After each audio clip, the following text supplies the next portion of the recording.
What happens when horror doesn't just stay on the screen, but slips into real life? The 1970s were a golden age for terrifying movies, and for some actors, the scares weren't just make-believe. Roles got under their skin, directors played mind games, and Hollywood's dark side crept into everyday reality. Have you ever wondered what it takes to actually lose your mind making a horror film? Stick around, because some nightmares never call cut. Margot Kidder, Black Christmas, 1974. Margot Kidder was never your average scream queen. Long before she became Superman's Lois Lane, Kidder lit up the cult classic Black Christmas with a wild energy that was impossible to ignore. But the real drama started once the cameras stopped rolling. Underneath that bold exterior, Kidder was fighting battles nobody else could see. The pressure of instant fame, mixed with a Hollywood that loved to chew up young talent, pushed her to the brink. By the late 1970s, rumors started swirling. Kidder would disappear for days at a time, miss interviews, or show up to set with a look in her eyes that spooked even her closest friends. Then came the infamous 1996 incident, years after her horror heyday. Kidder vanished, reappeared in a stranger's backyard, and was so paranoid that police thought she was on the run from some invisible danger. Turns out, it wasn't a role. She had been battling undiagnosed bipolar disorder for years, with episodes that left her confused, frightened, and desperate. But Margot Kidder never let Hollywood write her ending. She fought back, became a mental health advocate, and faced her demons head-on. Still, for a generation of horror fans, the question lingers. Was the real scare on the screen or behind the scenes? Linda Blair, The Exorcist, 1973. Linda Blair was only 14 when she became the face of pure terror in The Exorcist. Playing Regan, the girl possessed by a demon, wasn't just a role, it was an ordeal. The filmmakers didn't hold back. Cold rooms, grueling makeup, and relentless retakes left Blair bruised, battered, and emotionally spent. Audiences screamed, critics raved, and the film became a worldwide sensation. But for Blair, the nightmares didn't end when the credits rolled. The media descended, eager to make her a star or a scapegoat. She was called cursed, grilled about whether she was really possessed, and hounded by fans and reporters wherever she went. At school, classmates treated her like she might start spinning her head at any second. The stress was so intense that Blair developed anxiety and nightmares, haunted by the trauma of her performance and the public's obsession with her real-life sanity. Years later, Blair would talk openly about how playing Regan scarred her for life. She struggled to find roles that didn't pigeonhole her as a horror victim, and the weight of that early fame left her on edge for decades. If you ever wondered if horror movies can warp reality, Linda Blair's story is proof. Some exorcisms never end. Shelley Duval, The Shining, 1980. Shelley Duval's performance in The Shining is iconic. Her terror feels so real, you'd swear she wasn't acting. That's because, in many ways, she wasn't. Director Stanley Kubrick was famous for his perfectionism, but on The Shining, he took things to a punishing extreme. He isolated Duval from the rest of the cast, demanded endless retakes, sometimes over 100 in a single day, and kept her in a constant state of fear and exhaustion. The toll was brutal. Duval's hair started falling out. She barely slept. Co-stars watched her dissolve under Kubrick's pressure, her real emotions bleeding into every frame. The trauma didn't end when the cameras stopped rolling either. Duval became reclusive, her once bright Hollywood star fading as she struggled with anxiety, paranoia, and a sense of detachment from reality. Years later, when she appeared in public interviews, viewers were shocked by how much she'd changed. Shelley Duval became a symbol of the high price some actors pay for their art, a living example of what happens when horror on screen becomes horror off screen. In her own words, The Shining was almost unbearable. Maybe the real Overlook Hotel wasn't haunted by ghosts, but by the madness it left behind. Donald Pleasance, Halloween, 1978. Donald Pleasance brought Dr. Loomis to life in John Carpenter's Halloween, chasing the unstoppable Michael Myers with a mixture of obsession and terror that's still iconic. But behind the scenes, Pleasance became almost as haunted as the character he played. Loomis was a man on the edge, sleep-deprived, anxious, and carrying the weight of evil on his shoulders. Pleasance, already a veteran of psychological roles, poured every ounce of his own unease into the performance. Friends said he would often disappear between scenes, sitting alone in the dark, muttering lines and getting lost in his thoughts. Filming late at night, surrounded by masked actors and creepy sets, began to take a toll on his nerves. Crew members noticed that Pleasance started to blur the lines between fiction and reality, growing jumpy and suspicious even when the cameras weren't rolling. He became known for intense, sometimes rambling monologues about the nature of evil, on and off set. After Halloween, Pleasance found himself typecast as the troubled authority figure, with fans and filmmakers expecting the same intensity every time. Donald Pleasance's haunted stare and weary voice weren't just an act. In the world of horror, sometimes you don't have to wear a mask to lose yourself. Sometimes the real terror is knowing exactly what evil looks like and seeing it staring back at you. Brad Darriff Eyes of Laura Mars, 1978. One Flew Over the Cuckoo's Nest, 1975. Brad Dourif carved out a career playing troubled souls, and the line between his roles and real life sometimes blurred in disturbing ways. He first caught attention as the sensitive, stuttering Billy Bibbit in One Flew Over the Cuckoo's Nest, a part so emotionally draining, Dourif later admitted he struggled to leave it behind. By the time he played Tommy Ludlow in Eyes of Laura Mars, his reputation for intensity had spread across Hollywood. Darriff didn't just act, he inhabited his characters, often to the point of obsession. Friends and directors noticed how he'd slip into isolated, withdrawn moods during shoots, barely speaking to anyone off camera. For Darriff, getting into the mind of a disturbed character meant living there for weeks or months at a time. After the cameras stopped, he was sometimes left feeling unmoored and mentally exhausted, needing weeks to shake the darkness. It wasn't just directors who noticed. Fans picked up on the haunted look in his eyes, the sense that Darriff carried something heavy from role to role. While he never had a public breakdown, insiders whispered that he was always teetering on the edge, taking method acting to places most people wouldn't dare. For Brad Darriff, horror was more than just a genre. It was a state of mind, and sometimes it got a little too real. Jack Nicholson, The Shining, 1980. Jack Nicholson didn't just play madness, he practically redefined it. When he took on the role of Jack Torrance in The Shining, he dove headfirst into the mind of a man unraveling. Nicholson locked himself away from the rest of the cast, kept odd hours, and even carried around his character's dialogue, muttering lines in the middle of the night. Stanley Kubrick encouraged him to stay in this dark headspace, and Nicholson didn't hold back. Cast and crew remembered Nicholson's wild eyes and unpredictable energy. There were days when people on set genuinely wondered where Jack the actor ended and Jack the madman began. Even after filming wrapped, Nicholson admitted it took him weeks to shake the role's psychological grip. Friends said he was more irritable, more intense, and sometimes downright scary. But here's the kicker. Nicholson never ran from that insanity. He leaned into it, channeling all that chaos and volatility into a performance that still gives viewers chills. The Shining wasn't just a movie, it was a window into what happens when an actor lets the darkness in, just to see how far it can go. Some say Nicholson has never fully left the Overlook Hotel, and honestly, after watching him swing that axe, can you blame them? Susan Tyrrell, Butcher Baker, Nightmare Maker, 1977. Susan Tyrrell was a force of nature, both on and off the screen.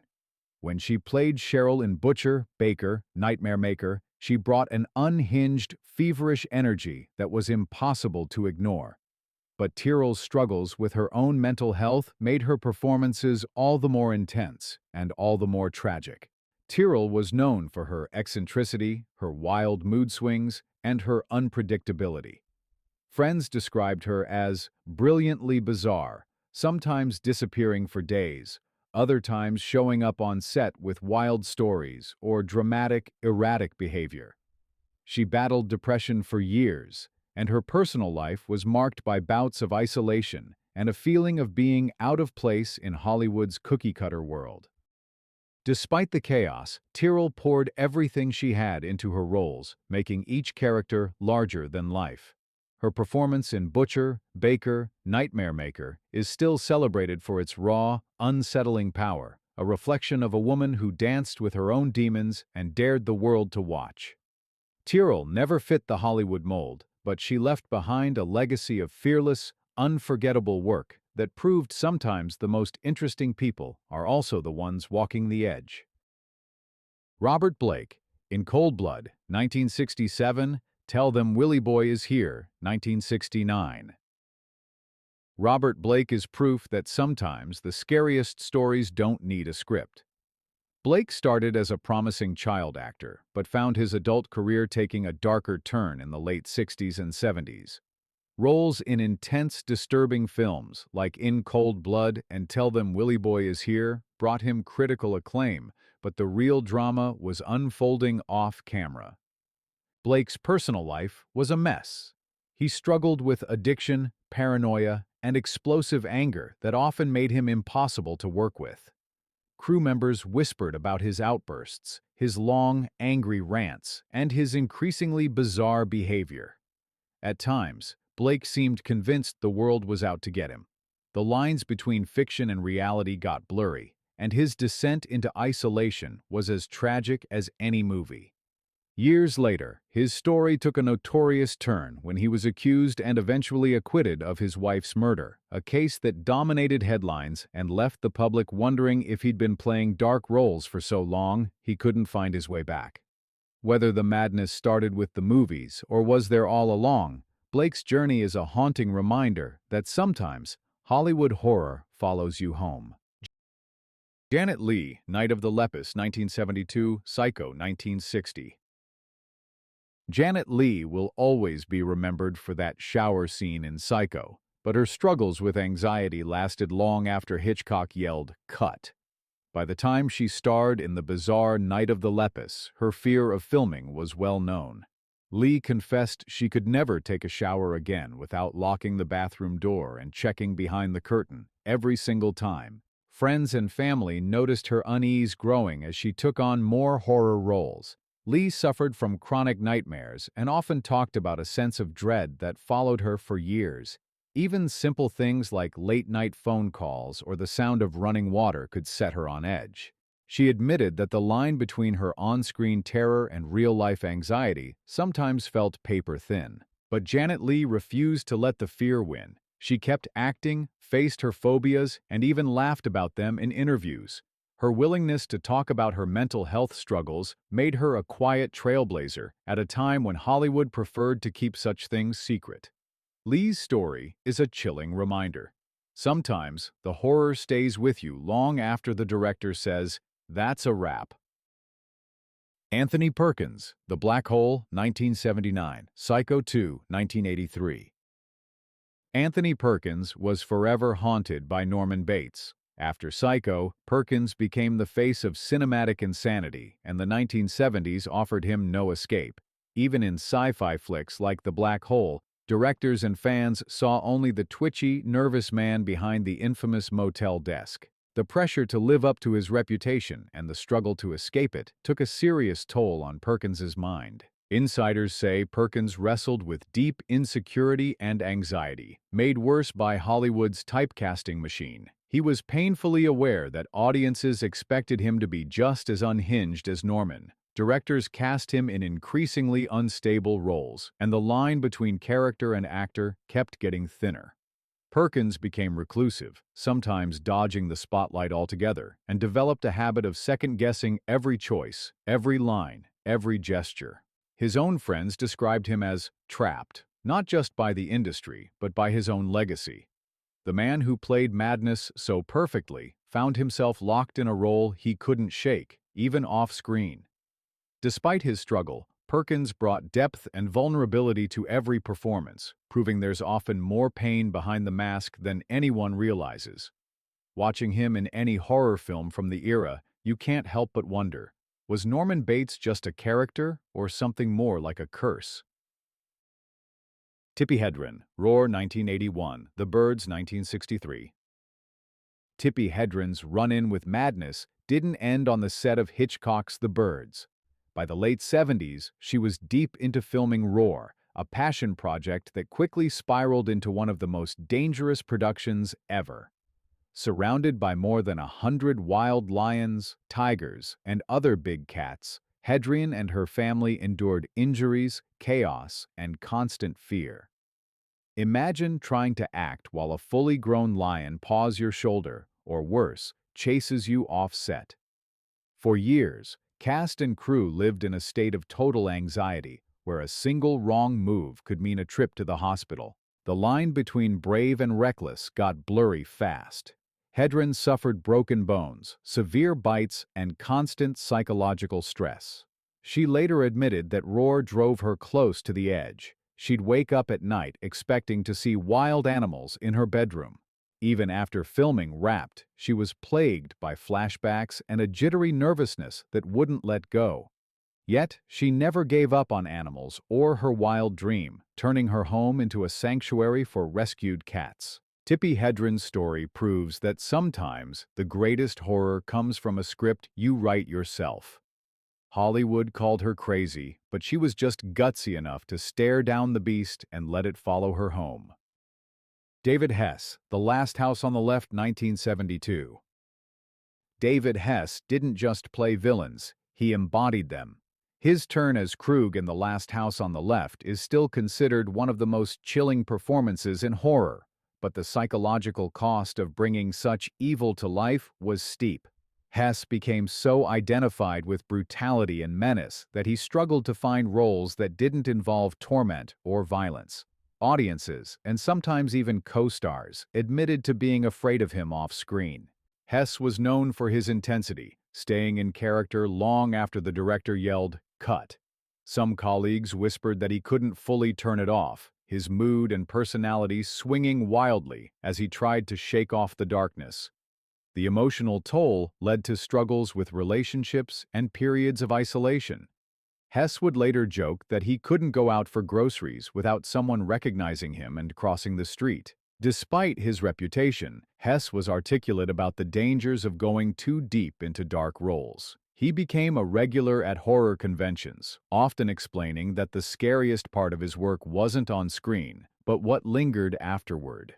Hess's legacy is a warning to anyone who thinks horror is just pretend. Sometimes the real nightmare is what you take home. William Marshall, Blackula, 1972's Scream Blackula, Scream 1973.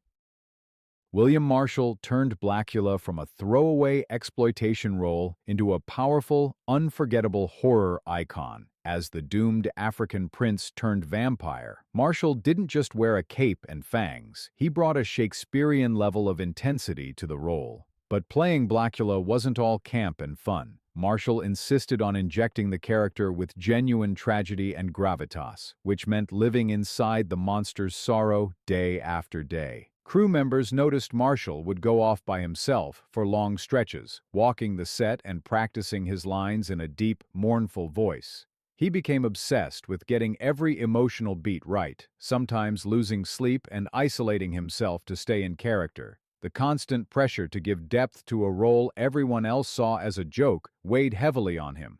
Off-screen, friends said he struggled to leave the heartbreak and fury of Blackula behind, especially as the films became cult hits and he was recognized everywhere as the tormented vampire.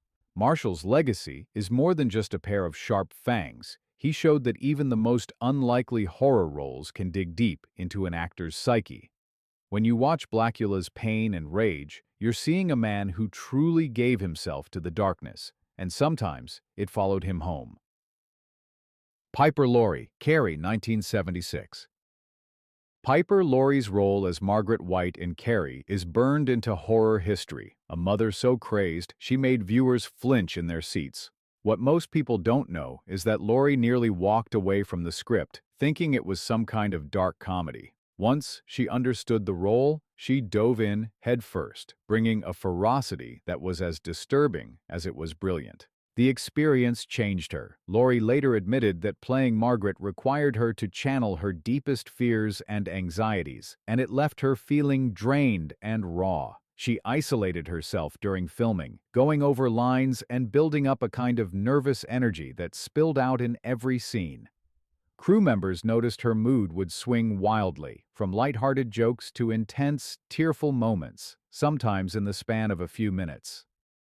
After filming, Laurie took a step back from acting, saying the emotional toll made her question her own sanity. She spoke about having trouble sleeping and how the character's wild faith and violence stuck with her long after the cameras stopped. Piper Laurie's performance proved that sometimes the most terrifying monsters aren't on the page. They're the ones actors bring to life, piece by piece, until it's impossible to separate fact from fiction. Veronica Cartwright, Invasion of the Body Snatchers, 1978, Alien, 1979. Veronica Cartwright's scream is legendary, but so is the price she paid for it. In the late 70s, Cartwright found herself typecast as the ultimate horror victim, starring in films like Invasion of the Body Snatchers and Alien. Her reaction during Alien's chestburster scene is the stuff of movie legend. Ridley Scott didn't tell her exactly what would happen, so her panic was raw, real, and unforgettable. Cartwright later described how filming those intense scenes left her jumpy, anxious, and plagued by nightmares. She'd have trouble sleeping, replaying the chaos in her mind and waking up convinced something was crawling under her skin. Directors and co-stars noticed that after especially traumatic shoots, she would withdraw and go silent for hours, almost as if she was trying to get her own mind back. She's spoken openly about how horror roles affected her mental health, making her wary of dark spaces and even everyday noises. Fans might see her as a scream queen, but behind the scenes, Cartwright was always fighting to shake off the terror. Her story is a reminder. In horror, sometimes the screams don't stop when the cameras do. Sometimes the scariest thing isn't what's on screen, it's how close it comes to changing you for good. So, what's the real cost of bringing nightmares to life? In the 1970s, these actors proved that horror can reach out from the screen and sink its claws deep into reality. Roles, fame, and fear all blur together when you live on the edge. Which story hit you the hardest? Drop your thoughts in the comments, hit that subscribe button, and share this with your fellow horror fans. After all, the line between acting and insanity is thinner than you think.